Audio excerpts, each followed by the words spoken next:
I'll show you how to fix in case your Xbox controller refuses to turn on. So I know there's many tutorials on YouTube just telling you to switch the batteries, and obviously I still think this is the first thing you need to try before doing what I will show you next. So try replacing your batteries with brand new ones, because even if there's just a bit of juice left into your batteries, sometimes the controller won't turn on because of that, even though the batteries are not fully dead. Anyway, so let's say you try this and it doesn't work. What we can do is, first of all, we need to turn off the Xbox, and your controller is not working, so you just have to press this Xbox logo during about 6 seconds until the light is completely turned off. Okay, it's turned off. You can release the button. And now what we need to do is to go on the back of the Xbox itself, unplug the power cable, okay? Remove it completely like this. Now take your controller, remove the batteries. And what we'll do next is keep press this Xbox logo on the controller itself for 30 seconds. So just keep it pressed like this, 30 seconds. Well, I won't do it now, but you get the idea. After 30 seconds, release the button.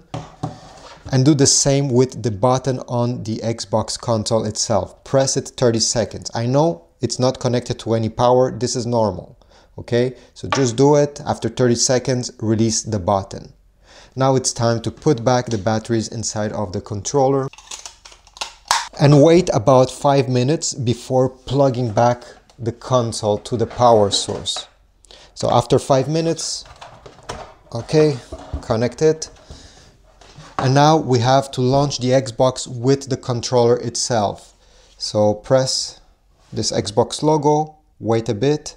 Usually after 6 seconds, the light should light up on the Xbox itself. Let's wait. Here we go. The Xbox is now turned on. If nothing is happening and you're waiting even 10 seconds, well, just power it on using the button on the Xbox. If after doing this, the light on your controller is blinking, you just have to resync the controller with the Xbox. So put it in pairing mode. You probably know already how to do it. Keep press this sync button here until it flashes quickly. Do the same thing on the Xbox. Keep press on this small button until it flashes quickly, and once they stop flashing, it then means that they're both synced. Another problem that people may encounter is that this light still keeps flashing, and it just means that your controller is connected to another device and not your Xbox.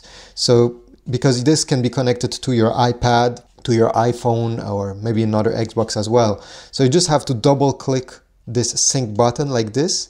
And this way you'll be able to switch between the Xbox, an iPhone, an iPad, many things. You just have to press a few times until the light does not blink anymore, and then it will mean that it's connected. So I hope this small trick helped you. If you have another trick that worked for you, please share it in the comments down below. I'm sure somebody will be very grateful. If not, like, subscribe, and I'll see you in the next video.